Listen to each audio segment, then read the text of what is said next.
دعا یہ عبادت کا لفظ ہے، دعا مومن کا ہتھیار ہے، دعا دین کا ستون ہے، دعا آسمان اور زمین کے ایک نور ہے۔ دعا کرنے سے بندے کی بلائیں دور ہوتی ہیں، مصیبتیں ٹلتی ہیں، پریشانیاں ختم ہوتی ہیں۔ دعا مانگنے سے میرے مصطفیٰ صلی اللہ علیہ وسلم نے فرمایا کہ بندہ دن رات رب کی بارگاہ میں دعائیں مانگتا ہے، اللہ اس بندے کے رزق میں اضافہ فرماتا ہے۔ تو دعا حال حال میں رب سے بندے کو مانگتے رہنا چاہیے۔ یہ نہیں کہ جب مصیبت پریشانی ہے تو بندہ رب سے دعائیں مانگے، تو جب خوشحال ہو ٹھیک ہو بندہ رب کو بھول جائے، تو ایسا تو پھر مطلب ہوا نا، ہم نے رب کو پکارا تو مطلب کے لیے، یعنی جب مصیبت پڑی تو رب کو پکار دیا، جب مصیبت دور تو رب کو چھوڑ دیا، تو ہم تو مطلبی بن گئے۔ تو مطلبی بندہ کسی چودھری کے سامنے چلا جائے تو اس کا مطلب پورا نہیں ہوتا، پتہ ہوتا ہے مطلب حل ہو کے اس نے چھوڑ دے رہے ہیں تو وہ بھی جلدی خیرات نہیں دیتا۔ تو رب کی بارگاہ میں آرزو کرنی ہے تو بھی مطلب کے لیے۔ میرے مصطفیٰ صلی اللہ علیہ وسلم نے فرمایا کہ بندہ رب کی بارگاہ میں دعا نہیں نہ مانگتا، اللہ اس بندے پہ ناراض ہو جاتا ہے، اللہ اس بندے پہ ناراض ہو جاتا ہے۔ ایک حدیث پاک میرے آقا صلی اللہ علیہ وسلم نے فرمایا میرا رب بڑا حیادار، رب بڑا کریم ہے۔ بندہ ہاتھ اٹھاتا ہے رب کی بارگاہ میں تو رب بڑا کریم ہے، رب کہتا ہے میرے بندے نے میری بارگاہ میں ہاتھ بلند کیے ہیں تو میں مالک ہو کے اس کے خالی ہاتھ کیسے واپس رکھوں۔ رب خالی ہاتھ نہیں موڑتا، ہم ہاتھ اٹھائیں تو ہمارے ہاتھ چہرے پہ باندھ میں آتے ہیں، ہماری آرزو پہلے پوری ہو جاتی ہے۔ یہ رب کی بارگاہ بڑی بلند ہے، رب کے خزانے میں کسی چیز کی کمی نہیں۔ دنیا کا اصول ہے ایک بار دو بار چار بار مانگے بندہ ناراض ہو جاتا ہے، تو رب کی بارگاہ دیکھے، رب کی بارگاہ سے نہ مانگے تو بندہ رب پھر ناراض ہو جاتا ہے۔ دنیا کسے مانگے تو وہ ناراض ہو جاتے ہیں، رب کی بارگاہ سے مانگے تو رب راضی ہوتا ہے، رب راضی ہوتا ہے۔ رب کی بارگاہ ہی ایسی بارگاہ ہے۔ اچھا یہاں پہ کچھ ذہن میں آ سکتی بات، بندہ کہہ سکتا ہے قاری صاحب دعائیں مانگتے پر قبول نہیں ہوتی، دعائیں بہت ساری مانگتے پر قبول نہیں ہوتی۔ یہ بات بڑی قابل توجہ اور سمجھنے والی ہے۔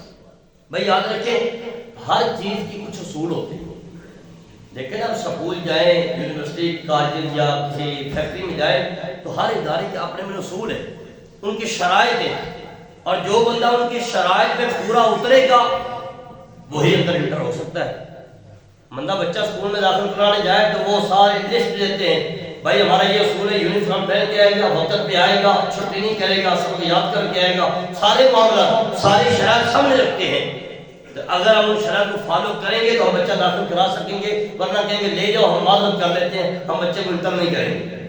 تو دنیا کا اصول ہے کہ شرائط پوری نہ ہو تو بندہ وہاں نہیں جا سکتا۔ تو رب کی بارگاہ میں ہاتھ بلند کرنے ہیں تو وہ آداب، وہ طور طریقے نہ ہوں تو ہماری دعا کیسے قبول ہو؟ وہ طریقے کیا ہے؟ سب سے پہلا نمبر ایک، بندہ ہاتھوں کو اٹھائے۔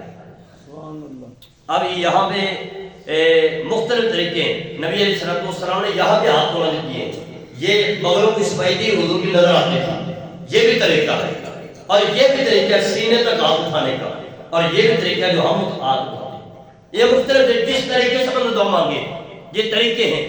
ہاتھ اٹھائے تو ہاتھوں کی ہتھیلیاں آسمان کی جانب ہونی چاہیے، سیدھی، یہ نہیں کوئی بند ہوں، کوئی یوں ہوں، کوئی یوں ہوں، ہاتھ سیدھے آسمان کی طرف، ہتھیلیاں سیدھے ہوں، وہ چاہے ساتھ ملے ہوں چاہے علیحدہ علیحدہ ہاتھ ہوں، جیسے بھی ہوں، ہاتھوں کی ہتھیلیاں آسمان کی جانب سیدھی ہونی چاہیے۔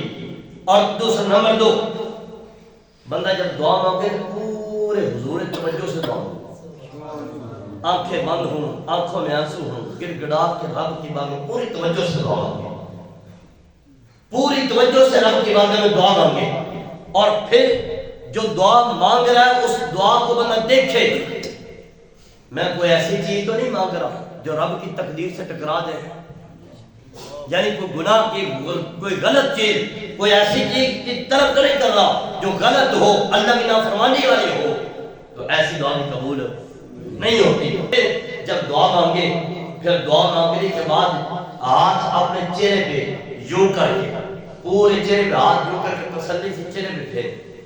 یہاں پہ بندے بعض اعتراض کر سوال کر کچھ بندے ایسے ہوتے ہیں جو ہاتھ ایسے کر کے رکھتے ہیں اپنے گھٹنوں پہ, مطلب میرے تو ہونے چاہیے نا سامنے, ہاتھ یوں کر کے گھٹنوں پہ رکھے, جب دعا ختم ہو گئی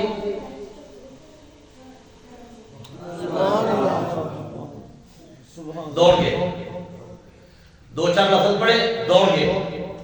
تو اب یہ دعا کیسی ہے بھائی؟ میں یہاں پہ ایک سادی سی بات کروں. آج کل کچھ پیرانے نظام بھی ایسا کرتے ہیں, یہ جو نام نہاد پیر بیٹھے جو اللہ کے سچے ولی ہیں ان کی بات نہیں کر رہا, یہ جو آج کل نام نہاد پیر بنے نہیں آپ ان سے آپ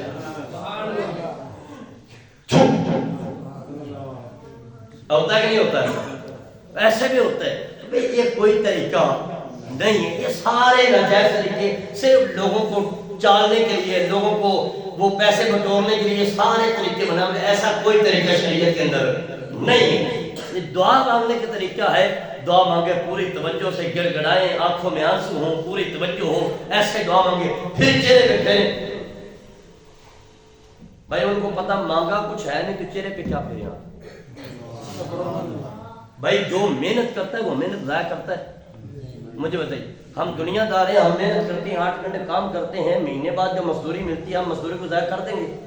محنت کے پھل کو ضائع کرتا تو بندہ محنت کر کے 5-7 منٹ لگائے دعا مانگنے پہ, دعا مانگنے کے بعد جو ہاتھوں پہ دعا کا ایک رب کی طرف سے نور آیا ہے وہ بندہ یوں کر کے چلا جائے تو یہ تو ضائع ہو گیا. وہ نور چہرے پہ ہاتھ پھیرے تاکہ دعا کا نور چہرے پہ آئے, چہرہ بھی چمک نہ آئے, وہ ہاتھ چہرے پہ پھیرے. یہ دعا مانگنے کا اصل طریقہ جو ہے. اور پھر خیال رکھیں, بعض اوقات بندہ کہتا ہے میں ایک عرصہ بڑی سے دعائیں مانگتا ہوں پر دعا کا اثر مجھے وہ قبولیت کا اثر نظر نہیں آتا. بھائی یاد رکھیں, بعض اوقات دعا کی قبولیت کا اثر چینج ہو جاتا ہے. وہ کیسے؟ مثال کے طور پر بندے نے دعا مانگی اللہ مجھے بیٹا عطا فرما, اللہ نے اس کے بدلے میں بندے کو گناہ معاف کر دیے, اللہ نے اس کے بدلے میں بندے پر کوئی مصیبت آنے کی وہ دور کر دی, اللہ نے اس کے بدلے میں کوئی اور نعمت عطا کر دی, تو یہ دعا کی قبولیت نہیں.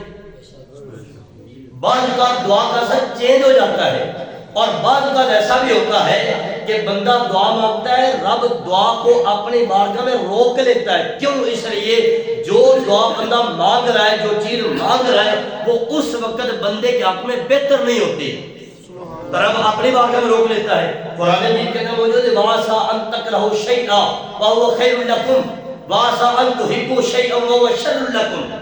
کہ ممکن ہے کوئی چیز ایسی ہو جو تمہیں ناپسند ہو لیکن حقیقت میں تمہارے حق میں سے وہی بہتر ہو, اور ممکن ہے کوئی چیز تم پسند کرو لیکن حقیقت میں تمہارے حق کے لیے وہ بہتر.